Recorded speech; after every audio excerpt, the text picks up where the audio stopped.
بسم اللہ الرحمن الرحیم۔ ایک سوال یہ پوچھا گیا ہے کہ عقائد کورس کے عنوان نمبر 5 میں ایمان مفصل کا تذکرہ آیا ہے، اور وہاں یہ کہا گیا ہے کہ ایمان مفصل میں 6 چیزوں کا ذکر ہے، حالانکہ ایمان مفصل میں تو 7 چیزوں کا ذکر ہے، تو 7 کو 6 کیوں کہا گیا؟ یہ سوال ہے۔ تو جواب یہ ہے کہ ایمان مفصل میں آمنت باللہ و ملائکتہ و کتبہ و رسلہ، اللہ پر، فرشتوں پر، کتابوں پر، رسولوں پر، یہ 4 چیزیں ہو گئی، اور پھر ایک چیز چھوڑ کے آگے تقدیر کا ذکر ہے، یہ 5 چیزیں ہو گئی۔ اس کے علاوہ 2 جو ہیں والیوم الآخر اور والبعث بعد الموت، یہ 2 چیزیں۔ اب ان دونوں کو اگر اس لحاظ سے دیکھا جائے کہ مرنے کے بعد اٹھایا جانا وہ بھی قیامت کا دن ہے، اور یوم آخر سے مراد بھی قیامت کا دن ہے، تو دونوں کو ایک شمار کیا جائے تو پھر کل گنتی میں چیزیں 6 بنتی ہیں۔ اور اگر اس پہلو سے دیکھا جائے کہ مرنے کے بعد زندہ کیا جانا یہ بھی ایک عقیدہ ہے، اور پھر اس زندہ کیے جانے کے بعد قیامت کے احوال سارے پیش آنے ہیں، تو یہ بھی ایک الگ عقیدہ ہے، تو اس اعتبار سے پھر 7 شمار کیے جا سکتے ہیں۔ تو چونکہ ہمارے پیش نظر دونوں سے مراد قیامت کا دن ہی ہے، اس لیے ہم نے 6 شمار کیے ہیں۔ بہرحال 7 کر لیں تو بھی ٹھیک ہے، 6 کر لیں تو وہ دوسرے پہلو سے ہے، وہ بھی غلط نہیں ہے۔ بسم اللہ الرحمن الرحیم۔ ایک سوال یہ پوچھا گیا ہے کہ عقائد کورس کے 5ویں عنوان میں 2 درجے قائم کیے گئے ہیں، ایک ہے یقینی اور ایک ہے اطمینان۔ تو جب انسان دل سے کسی بات کا اطمینان کر لیتا ہے تو اس کو اس کا یقین ہو جاتا ہے، تو یہ 2 درجوں میں تقسیم کیوں کی گئی ہے؟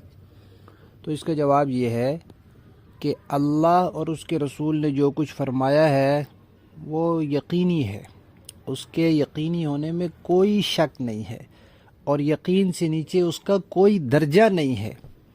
لیکن ہم نے اللہ اور اس کے رسول سے براہ راست تو نہیں سنا، ہمارے پاس جو اللہ اور اس کے رسول کی بات پہنچی ہے وہ واسطوں کے ذریعے پہنچی ہے، پھر وہ واسطے اور ذریعے جو ہے ان میں فرق ہے، تو اس وجہ سے بات کے درجے میں بھی فرق ہو جاتا ہے۔ اب کوئی بات اللہ اور اس کے رسول کی ہم تک ایسے پہنچی ہے کہ اس زمانے سے لے کر اب تک ہر زمانے کے اتنے زیادہ لوگ وہ بات آگے بیان کر رہے ہیں یا اس پر وہ عمل کر رہے ہیں کہ اس میں کسی قسم کے شک شبے کی گنجائش ہی باقی نہیں رہی، تو وہ یقینی درجہ ہو گیا۔ اور اسی طرح اللہ اس کے نبی کی کوئی بات ہے لیکن وہ عام نہیں ہوئی، ایک آدھ صحابی نے سنی، انہوں نے آگے 1-2 افراد کو سنا دی، انہوں نے آگے 1 آدھ کو سنا دی، جب تک وہ کسی کتاب میں نہیں لکھی گئی یا کچھ وقت نہیں گزر گیا، کچھ صدیاں نہیں گزر گئی، وہ بات پھیلی نہیں، لوگوں کو پتہ نہیں چلی۔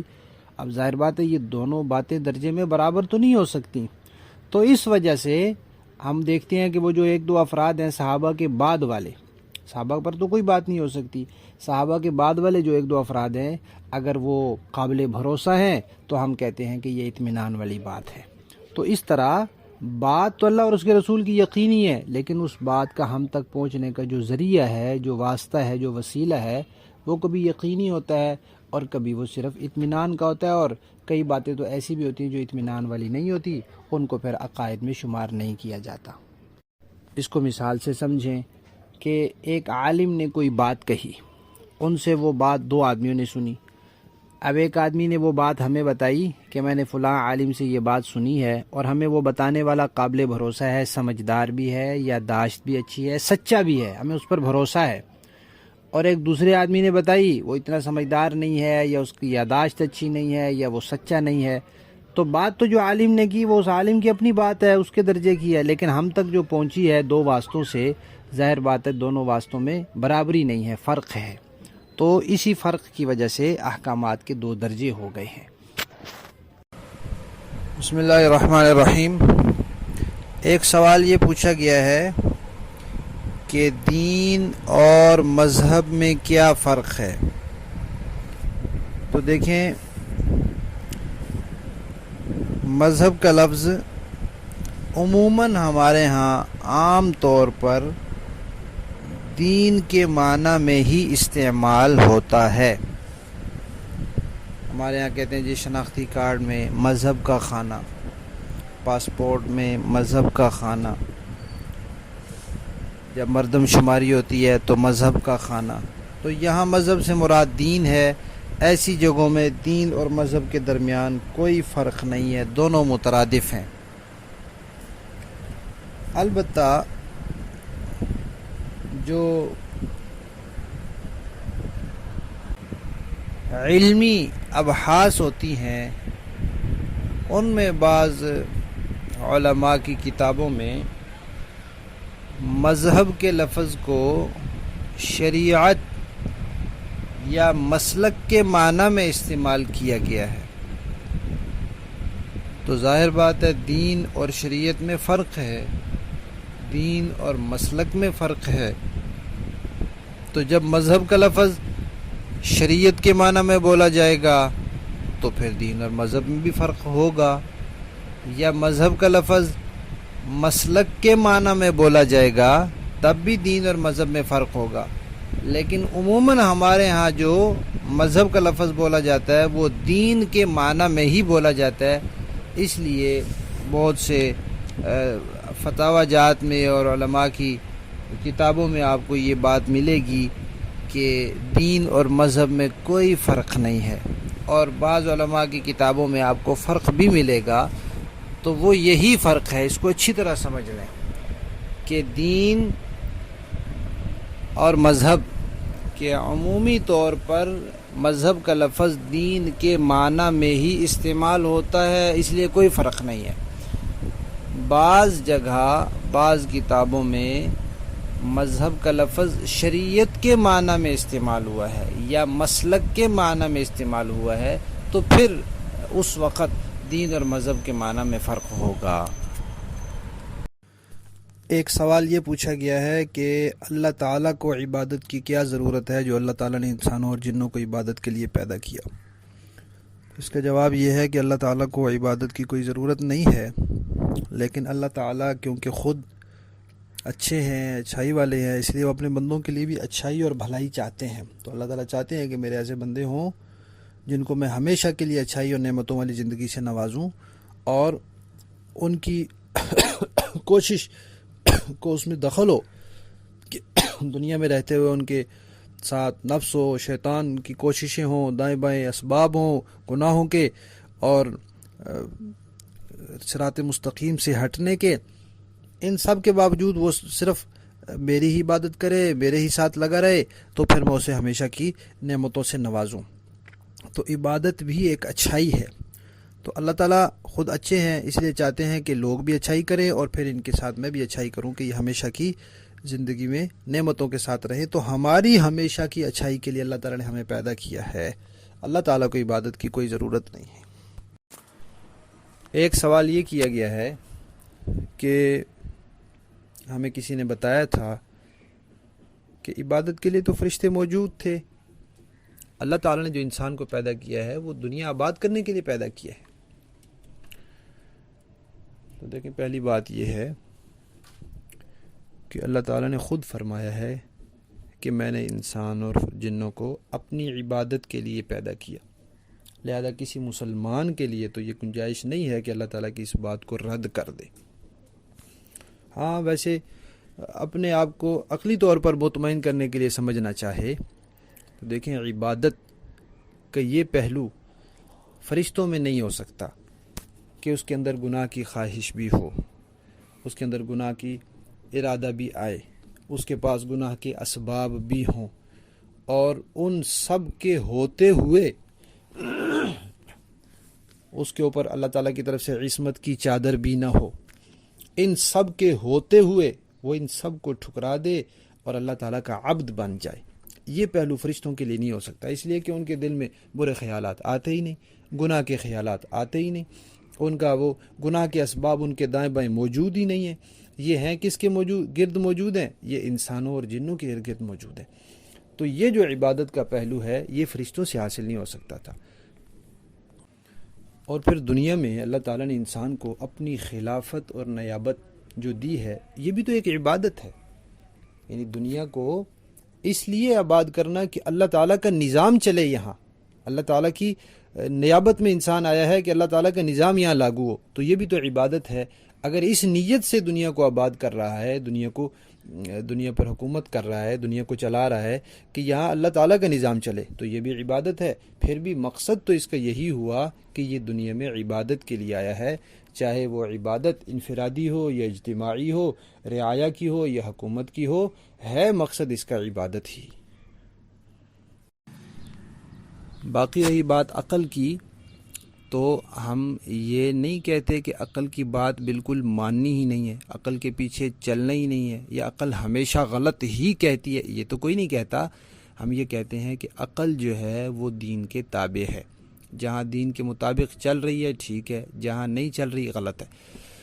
عقل کو معیار نہیں بنایا جا سکتا. حضرت امام غزالی یا امام رازی رحمۃ اللہ علیہما, ان میں سے کسی کے حوالے سے میں نے پڑھا ہے کہ انہوں نے فرمایا کہ عقل بہت مفید چیز ہے, بہت کارآمد چیز ہے, بہت اچھی چیز ہے, لیکن تب تک جب تک یہ اپنے دائرے کے اندر رہے. جب یہ اس دائرے سے باہر نکلے تو پھر یہ بڑی خرابی کا ذریعہ ہے. مثال انہوں نے دی ہے جیسے سونا تولنے والا کانٹا. وہ چھوٹا سا ہوتا ہے, بڑا نازک سا ہوتا ہے, لیکن اتنا معیاری ہے کہ رتی بھر فرق نہیں کرتا, بالکل معمولی 1 گرام کا فرق نہیں کرتا. وہ تو بڑی اچھی چیز ہے, اسے بڑا معیار ہے وہ سونا تولنے کے لیے, لیکن ہے صرف سونا تولنے کے لیے. اس کے اوپر اگر ہم اس کے حجم سے زیادہ وزن لا دیں, ہم اس کے اوپر جانور تولنا شروع کر دیں, ہم گاڑیوں کا وزن کرنا شروع کر دیں, تو وہ تو ٹوٹ جائے گا. تو عقل بھی اسی طرح بہت اچھی چیز ہے, کارآمد چیز ہے, مفید چیز ہے, لیکن اپنے دائرے کے اندر. جب اس دائرے سے باہر ہوگی تو پھر وہ خراب ہو جائے گی اور برباد ہو جائے گی. ایک سوال یہ پوچھا گیا ہے کہ عقلی دلائل سے کیسے پتہ چلے گا کہ اسلام ہی سچا مذہب اور سچا دین ہے. تو دیکھیں, ہر چیز کی ایک ترتیب ہوتی ہے. اب ہم نے یہ بات کس کے لیے ثابت کرنی ہے؟ اگر تو ایسا آدمی ہے جو اللہ تعالیٰ کے وجود کا ہی منکر ہے, اللہ تعالیٰ کو مانتا ہی نہیں, وہ کہتا ہے کہ اس دنیا میں کوئی خالق ہے ہی نہیں, اس دنیا کا کوئی بنانے والا ہے ہی نہیں, تو اس کو ہم اسلام کی سچائی سے نہیں, ذات باری تعالیٰ کے وجود سے بات شروع کریں گے. اس کو اس بات پر ہم دلائل دیں گے اس کو کہ بھئی کوئی ذات ہے جس نے یہ بنایا ہے. وجود پر دلائل دیں گے, اللہ تعالیٰ کی توحید پر دلائل دیں گے, جس کے بے شمار عقلی دلائل موجود ہیں, معروف ہیں, مشہور ہیں. جب دلائل سے یہ بات ثابت ہو جائے گی کہ اس کائنات کا بنانے والا کوئی ہے, کوئی خالق ہے, کوئی معبود ہے, اور وہ اکیلا ہے, اور وہ کون ہے؟ اللہ تعالیٰ کے علاوہ کوئی ذات نہیں ہے. پھر جب اللہ تعالیٰ کا معبود ہونا ثابت ہو گیا عقلی دلائل سے, تو پھر اگلی بات ہوگی کہ جو معبود ہوتا ہے اس کی ہر بات سچی ہوتی ہے. جو جھوٹا ہو وہ معبود نہیں ہو سکتا. اور قرآن یہ اللہ تعالیٰ کا کلام ہے, اس کا تو قرآن نے خود چیلنج کیا, اگر اللہ کا نہیں ہے تو کوئی بنا کے دکھا دے. اس طرح کا کوئی نہیں بنا سکتا, نہ کوئی بنا سکا. یہ بھی ثابت ہو گیا کہ یہ ایک کوئی معبود ہے, اور یہ قرآن جو ہے یہ اسی معبود کا کلام ہے, اسی معبود کا فرمان ہے. تو پھر اس فرمان کے اندر جو کچھ ہوگا وہ سچ ماننا پڑے گا. یعنی یہ عقل کہے گی, عقل کہتی ہے کہ اس دنیا کا کوئی بنانے والا ہے. پھر عقلی دلائل سے یہ بات ثابت ہوئی کہ وہ بھی اکیلا ہے, اور عقل نے ہی یہ تسلیم کیا کہ اللہ تعالیٰ کے علاوہ کوئی ذات نہیں ہے کہ جس کو ہم خدا تسلیم کر لیں. اور پھر یہ بھی کہ اس کا کلام سچا ہے. اور قرآن عقلی دلائل کی روشنی میں دیکھیں, عقل کی نظر سے قرآن کو دیکھیں تو کوئی اس کا مقابلہ نہیں کر سکتا, کوئی اس کو چیلنج نہیں کر سکتا. اور قرآن نے جو چیلنج کیا اس کو کوئی توڑ نہیں سکتا. تو یہ معلوم ہو گیا کہ یہ معبود کا کلام ہے. جب معبود بھی ہے, اکیلا بھی ہے, اللہ تعالیٰ کے علاوہ کوئی نہیں ہے, اور قرآن اسی کا کلام ہے, تو پھر معبود کی ہر بات سچی ہوتی ہے. لہذا قرآن میں جو لکھا ہوا ہے کہ اسلام ہی سچا مذہب ہے, اسلام ہی سچا دین ہے, تو یہ بات بھی سچی ہوگی. بسم اللہ الرحمن الرحیم. ایک سوال یہ پوچھا گیا ہے کہ کیا عبادت کے قبول ہونے کے لیے اللہ تعالیٰ کی پہچان ضروری ہے؟ اگر کسی کو اللہ تعالیٰ کی پہچان نہیں اور وہ عبادت کرتا ہے تو اس کی نجات ہوگی یا نہیں ہوگی؟ دیکھیں، اللہ تعالیٰ کی پہچان سے مقصد یہ ہے کہ اللہ تعالیٰ کی ذات کے بارے میں جو عقیدے ہمیں بتائے گئے ہیں ان کو مان لیں۔ اللہ تعالیٰ کی ذات کی پوری پہچان تو کسی انسان کے لیے ممکن نہیں ہے۔ اللہ تعالیٰ کی حقیقت کو تو کوئی نہیں جان سکتا، لیکن یہ جاننا کہ یہ میرے معبود ہیں، یہ خالق ہیں، یہ مالک ہیں، یہ موجود ہیں، یہ اکیلے ہیں، اور اللہ تعالیٰ کی ذات سے متعلق جو عقائد ہمیں ہمارے دین نے بتائے ہیں ان کو ماننا۔ جب تک ان کو نہیں مانے گا وہ مسلمان ہی نہیں ہوگا، یعنی اس نے اللہ تعالیٰ کی حیثیت کو تسلیم نہیں کیا، اور جب حیثیت کو تسلیم نہیں کیا تو پھر اس کے اعمال کا کوئی بھروسہ نہیں ہے۔ اس عنوان پر مستقل بات ہو چکی ہے، وہ عنوان دوبارہ سن لیں کہ عقائد کی درستگی کے بغیر اعمال، یہ ایک عنوان گزر چکا ہے، اس کو سن لیں، اس میں آپ کو اس کا جواب مل جائے گا۔ بسم اللہ الرحمن الرحیم۔ ایک سوال یہ پوچھا گیا ہے کہ تمدنی ترقی سے کیا مراد ہے اور افکار کی تبدیلی کا کیا مطلب ہے؟ تو تمدن کہتے ہیں معاشرے کو باہم مل جل کر رہنا، جو آپ ایک ہوتا ہے انفرادی انسان زندگی گزارتا ہے، ایک ہے اپنے لوگوں کے ساتھ، اپنے دائیں بائیں والوں کے ساتھ، ماحول معاشرے کے ساتھ جو مل جل کر رہنے کا نظام حیات ہوتا ہے، اس کو تمدن کہتے ہیں۔ تو اسلام نے ہمیں انفرادی زندگی کا طریقہ بھی بتایا ہے اور نظام میں حیات جو اجتماعی ہے اس میں رہنے اور اس کے اصول اور ضوابط بھی دیے ہیں۔ تو یہ جو ہمارے معاشرے کی ترقی ہوتی ہے، اس معاشرے کے اندر برکت کیسے ہوگی، معاشرے میں روحانیت کیسے آئے گی، اس معاشرے کے اندر خیر کیسے آئے گی، اس معاشرے میں امن اور سکون کیسے آئے گا، اس معاشرے میں احترام کیسے آئے گا، اس معاشرے میں ایک دوسرے کے حقوق کا خیال کیسے آئے گا، اس کی ترقی بھی اسلام کے ساتھ ہے۔ جب عقیدہ ٹھیک ہوتا ہے اور عمل ٹھیک ہوتا ہے تو یہ تمدنی ترقی ہوتی چلی جاتی ہے، اور جب عقیدہ خراب ہو جاتا ہے تو وہ تمدنی ترقی کی بالکل راستہ بند ہو جاتا ہے، اور اگر عمل میں کمزوری ہوتی ہے تو پھر ترقی ذرا ڈاما ڈول سی ہوتی رہتی ہے، کبھی ہو گئی کبھی نہیں ہو گئی۔ لیکن اگر عقیدے میں بگاڑ آ جائے تو کیونکہ وہ ساری برکت اور وہ ساری خیر وہ ختم ہو جاتی ہے، اس کی بنیاد جڑ کٹ جاتی ہے، اس لیے پھر اس معاشرے میں ترقی نہیں ہو سکتی۔ اور افکار کا جو لفظ ہے یہ فکر کی جمع ہے، فکر کہتے ہیں خیال کو۔ خیالات انسان کے دل و دماغ میں آتے ہیں، اور دل و دماغ میں جو خیالات آتے ہیں انہی کی وجہ سے انسان پھر اپنے اعمال کا رخ متعین کرتا ہے۔ تو عقیدہ جو ہے وہ انسان کے خیالات بناتا ہے، عقیدہ ٹھیک ہوتا ہے خیالات بھی ٹھیک ہوتے ہیں، عقیدہ خراب ہوتا ہے تو خیالات بھی خراب ہو جاتے ہیں۔ تو انہی خیالات کے بدلنے کو کہا جاتا ہے افکار کی تبدیلی۔ افکار، خیالات، دل و دماغ میں آنے والے خیال، ان کی تبدیلی سے اعمال کی تبدیلی ہوتی ہے۔ اگر یہ اچھے ہو جائے تو اعمال بھی اچھے ہو جاتے ہیں۔ لہذا یہ کہا جاتا ہے کہ اگر عقیدہ ٹھیک ہو جائے تو عمل ٹھیک ہونے کا راستہ ہموار ہو جاتا ہے، اور اگر عقیدہ ہی خراب رہے تو عمل کبھی بھی ٹھیک نہیں ہو سکتا۔ ایک سوال یہ پوچھا گیا ہے کہ حضرت علی رضی اللہ تعالیٰ عنہ اور حضرت امیر معاویہ رضی اللہ تعالیٰ عنہ کے درمیان جو اختلاف تھا وہ کس وجہ سے تھا اور کیا تھا؟ یہ ایک طویل اور لمبی بحث ہے اور بہت نازک بھی ہے، کیونکہ معاملہ دونوں طرف صحابہ کرام کا ہے، اور اس میں انسان سے کوئی بے احتیاطی ہو جائے یا کوئی بات خلاف واقعہ انسان سے نکل جائے تو انتہائی خطرے کی بات ہے انسان کے لیے۔ اس لیے اس کی مثال علماء دیتے ہیں کہ اگر انسان کے والد اور چچا، والد بھی ساتھ بھی اس کا رشتہ ہے اور چچا کے ساتھ بھی رشتہ ہے، والد کو اللہ نے اس کا والد بنایا ہے تو چچا کو بھی اللہ نے اس کا چچا بنایا ہے، اس پر دونوں کا احترام ضروری ہے اور دونوں کے ساتھ اس نے اپنا ربط تعلق رکھنا ہے۔ تو اگر ان میں آپس میں کچھ اختلاف ہو جائے تو اب یہ والد کے ساتھ مل کر چچا کو نہیں مار سکتا، چچا سے ساتھ مل کر والد کو نہیں مار سکتا، ان کو نہیں کچھ کہہ سکتا۔ تو صحابہ کرام کے آپس میں اس طرح کے اگر کوئی اختلاف ہو جاتا ہے تو اس میں ہمیں زیادہ پڑھنا اور اس میں گفتگو کرنا یہ مناسب نہیں ہے، پھر انسان سے کوئی بے احتیاطی ہو جاتی ہے۔ خلاصہ اس کا یہ ہے کہ حضرت عثمان رضی اللہ تعالیٰ عنہ جب شہید ہو گئے اور جو مدینہ منورہ میں شورا تھی انہوں نے حضرت علی المرتضیٰ رضی اللہ تعالیٰ عنہ کو مسلمانوں کا خلیفہ طے کر لیا، تو پھر حضرت علی رضی اللہ تعالیٰ عنہ باقاعدہ شرعی طور پر ایک خلیفہ اور مسلمانوں کے حکمران بن گئے۔ حضرت امیر معاویہ رضی اللہ تعالیٰ عنہ جو تھے وہ حضرت عثمان رضی اللہ تعالیٰ عنہ کے قریبی رشتہ دار تھے قوم کے لحاظ سے، تو انہوں نے حضرت علی رضی اللہ تعالیٰ عنہ سے کہا کہ حضرت عثمان کے قاتلوں کو سزا دی جائے۔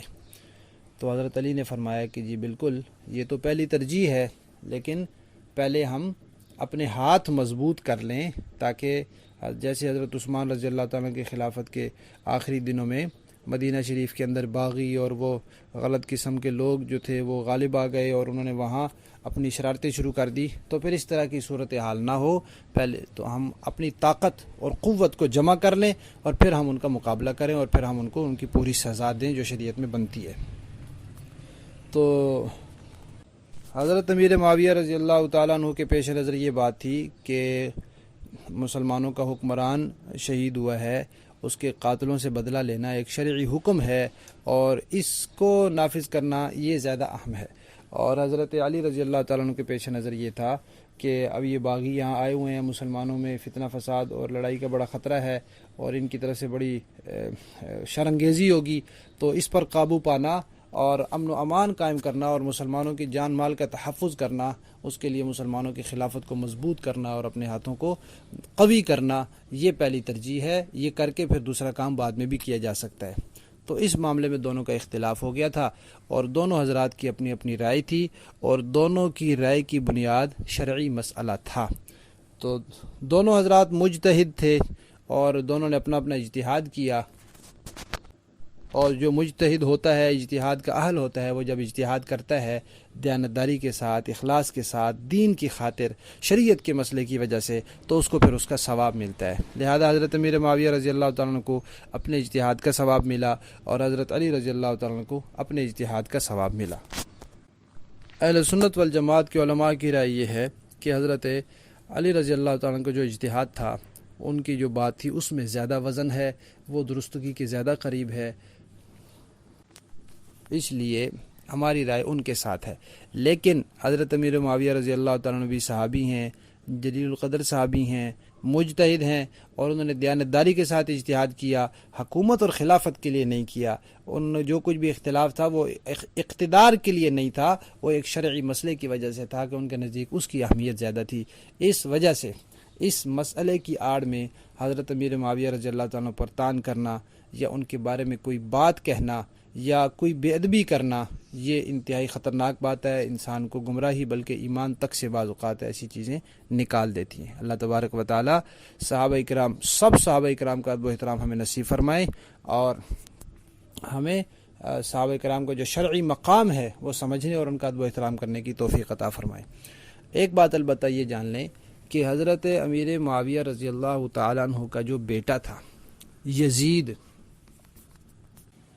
وہ بیٹا تو حضرت امیر معاویہ رضی اللہ تعالیٰ عنہ کا تھا، لیکن حضرت امیر معاویہ رضی اللہ تعالیٰ عنہ نے پورے اخلاص اور دیانتداری کے ساتھ اپنے قریب کے لوگوں سے مشورے کے بعد اسے اپنا جانشین بھی مقرر کیا تھا۔ لیکن حضرت امیر معاویہ رضی اللہ تعالیٰ عنہ کے دنیا سے جانے کے بعد اس کی برائیاں کھل گئیں اور لوگوں کے سامنے آ گئیں اور اس نے بہت سے غیر شرعی کام بھی کیے۔ اس لیے ہمارا اعتدال والا مسلک ہے، افراط اور تفریط سے پاک، درمیانی راہ والا۔ حضرت امیر معاویہ رضی اللہ تعالیٰ صحابی ہیں، ان کے بارے میں ہم کوئی بات قطعاً نہ کرتے ہیں نہ برداشت کرتے ہیں، اور جو ان کا بیٹا ہے اس کو ہم عادل حکمران نہیں مانتے۔ وہ مسلمان تو تھا، ہم کافر تو نہیں کہتے، لیکن وہ فاسق تھا۔ اس کے زمانے میں بہت سے کام غیر شرعی ہوئے، خصوصاً حضرت امام حسین رضی اللہ تعالیٰ عنہ کو اس کے زمانے میں شہید کیا گیا، اور جو شہید کرنے والے تھے وہ سرکاری لوگ تھے اور یزید نے ان کو کوئی سزا نہیں دی، تو یہ بھی اس کا بہت بڑا جرم ہے۔ اسی طرح اور بہت سے لوگوں پر اس نے ظلم کیا، تو ہم اس کو کافر تو نہیں کہتے کیونکہ اس کے کفر کی کوئی دلیل نہیں ہمارے پاس، لیکن ہم اس کو عادل حکمران بھی نہیں کہتے، امیر المومنین بھی نہیں کہتے، اس کے ساتھ رحمۃ اللہ علیہ بھی نہیں کہتے۔ باقی آخرت میں اس کی مغفرت ہوگی یا نہیں ہوگی، وہ مغفرت ہمارے ہاتھ میں اللہ تعالیٰ نے نہیں دی، اللہ تعالیٰ نے اپنے ہاتھ میں رکھی ہے، وہ اللہ تعالیٰ جانے اور وہ جانے۔ اس دنیا کے اعتبار سے ہم کہتے ہیں کہ وہ فاسق تھا۔ تو حضرت امیر معاویہ رضی اللہ تعالیٰ عنہ کی آڑ میں یزید کو نیک اور عادل ثابت کرنا یہ بھی غلط ہے، اور یزید کی آڑ میں حضرت امیر معاویہ رضی اللہ تعالیٰ عنہ پر طعن و تشنیع کرنا اور تنقید کرنا، یہ دونوں باتیں غلط ہیں۔ اہل سنت والجماعت کا مسلک جو ہے وہ بالکل اعتدال والا ہے۔ ایک سوال عقائد کورس سے متعلق یہ پوچھا گیا ہے کہ بیعت کی ضرورت کیا ہے، کیا اس کی کوئی شریعت میں دلیل ہے؟ تو اس کا جواب تو اس کی آڈیو ریکارڈنگ میں موجود ہے، قرآن پاک میں بھی بیعت کا تذکرہ ہے اور احادیث طیبہ میں بھی ہے، نبی کریم صلی اللہ علیہ وسلم کی سنت میں بھی ہے۔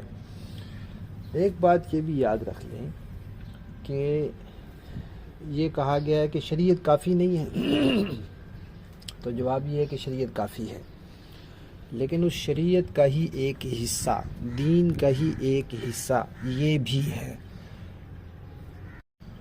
دین پورا ہو تو پھر کافی ہے، ادھورا ہو تو پھر کافی نہیں ہے، اور دین طریقت کے بغیر پورا نہیں ہوتا۔ یہ بتایا گیا آڈیو میں کہ اللہ تعالیٰ نے جو نبی کو بھیجا ہے اس کے 4 مقاصد ہیں، ان میں سے ایک مقصد ہے تزکیہ نفس، دل کا صاف کرنا، پاک کرنا، تو اس کے بغیر دین پورا ہی نہیں ہوگا۔ اور پھر علماء نے لکھا ہے کہ شریعت کے اندر جو مسائل وغیرہ آتے ہیں، جو یہ اور جو احکامات بتائے گئے ہیں، جو کام کرنے کے کہے گئے ہیں، یہ سب ایک راستہ ہے۔ اب راستہ تو معلوم ہو گیا، واضح ہے، لیکن اس راستے پر چلنے کے لیے قوت اور طاقت بھی تو چاہیے۔ یہ طاقت اس تصوف کے ذریعے حاصل ہوتی ہے، اور حدیث شریف میں بھی ہے کہ دلوں کو زنگ لگ جاتا ہے، اور یہ بھی فرمایا گیا کہ زنگ اتارنے کے لیے، ہر چیز کا زنگ اتارنے کے لیے کوئی نہ کوئی چیز ہوتی ہے، کسی سے ریگ مار کے ذریعے زنگ اتارا جاتا ہے، کسی سے کسی اور چیز کے ذریعے۔ تو فرمایا دلوں کا زنگ اتارنے کے لیے اللہ تعالیٰ کا ذکر ہے۔ اور یہ بھی سبق میں بتایا گیا ہے کہ یہ بیماریاں ہیں، اور ظاہر بات ہے ہر بیماری کا علاج بندہ خود نہیں کر سکتا، نہ ہی طب کی کتابیں دیکھ کے کر سکتا ہے کہ فلاں بیماری کے لیے، بلکہ اس کے لیے طبیب کے پاس جانا پڑتا ہے۔ تو جیسے جسمانی معالج اور طبیب ہوتے ہیں، ایسے ہی روحانی معالج اور طبیب بھی ہوتے ہیں۔ تو انہی کو ہم لوگ اولیاء اللہ کہتے ہیں، انہی کو ہم صوفیاء کہتے ہیں، اور ان کے پاس جانا اور ان کے ہاتھ پہ بیعت کرنا اور ان سے تعلق جوڑنا اسی لیے ہوتا ہے کہ ہماری جو روحانی بیماریاں ہیں، باطنی بیماریاں ہیں، ان کا علاج ہو، ہمارے دلوں کا زنگ اترے اور دل صاف ہو۔ باقی یہ بات تو بالکل واضح ہے کہ جو چیز قرآن و سنت کے مطابق ہے وہ صحیح ہے اور وہی دل کو پاک کر سکتی ہے، جو قرآن و سنت کے خلاف ہے وہ غلط ہے، مردود ہے، اور اس سے کبھی نہیں دل پاک ہوتا۔ بسم اللہ الرحمن الرحیم۔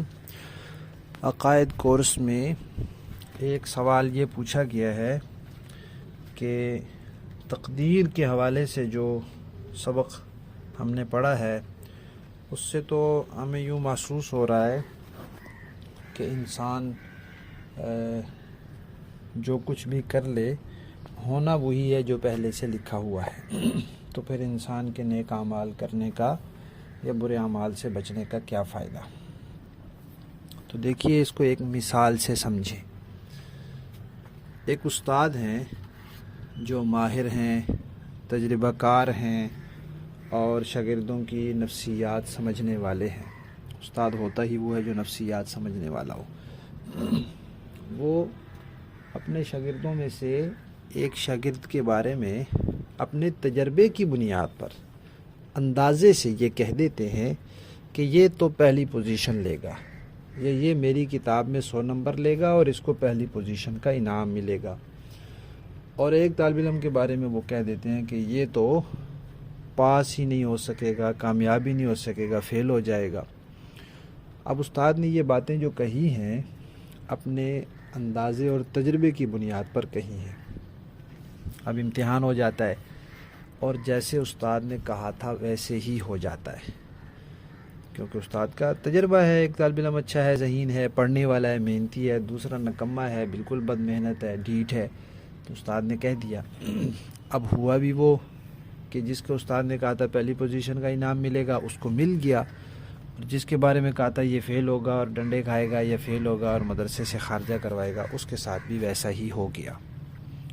اب سوال یہ ہے کہ کیا جس طالب علم کو پہلی پوزیشن کا انعام ملا اس وجہ سے ملا کہ استاد نے کہہ دیا تھا کہ ملے گا، یا اس وجہ سے کہ ملا کہ اس نے محنت کی تھی اور اس نے پرچہ اچھا کیا تھا اور اس نے پورے نمبر حاصل کرنے والا پرچہ کیا تھا، اس لیے اس کو پورے نمبر ملے؟ تو یقینی بات ہے کہ محض استاد کے کہہ دینے سے اس کے 100 نمبر نہیں آئے، یا استاد کے پہلے بتا دینے سے اس کو پوزیشن کا انعام نہیں ملا، بلکہ اس کو اپنی محنت اور اپنی کوشش کی وجہ سے ملا ہے۔ استاد کو کیونکہ اندازہ تھا اس لیے استاد نے پہلے کہہ دیا تھا۔ اسی طرح جو طالب علم فیل ہوا ہے وہ استاد کے کہنے کی وجہ سے فیل ہوا ہے؟ نہیں، اس نے خود پرچے میں لکھا ہی نہیں اتنا کہ وہ پاس ہو جاتا، اور پھر اس کو جو سزا ملی ہے وہ بھی استاد کے کہنے کی وجہ سے نہیں ملی، بلکہ اس کی اپنی بد محنتی کی وجہ سے ملی ہے۔ تو اسی طرح تقدیر میں جو کچھ لکھا ہوا ہے وہ اللہ تعالیٰ کا علم ہے۔ ایک استاد کے اندازے میں تو غلطی ہو سکتی ہے، لیکن اللہ تعالیٰ کا علم تو کامل ہے۔ باقی انسانوں کے لیے جو جنت اور دوزخ اور سزا اور جزا کا سلسلہ ہے، وہ کسی کو جنت میں اللہ تعالیٰ اس لیے نہیں بھیجیں گے کہ تقدیر میں لکھا ہوا ہے، وہ اس لیے بھیجیں گے کہ اس نے دنیا میں جنت والے عقائد اور اعمال اپنائے ہیں۔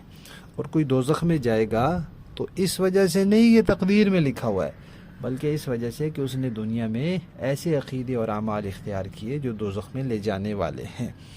اور دنیا میں جو کچھ انسان کر رہا ہے وہ اس وجہ سے نہیں کہ تقدیر میں لکھا ہوا ہے لہذا میں نے کرنا ہی کرنا ہے، اپنی مرضی سے انسان کرتا ہے۔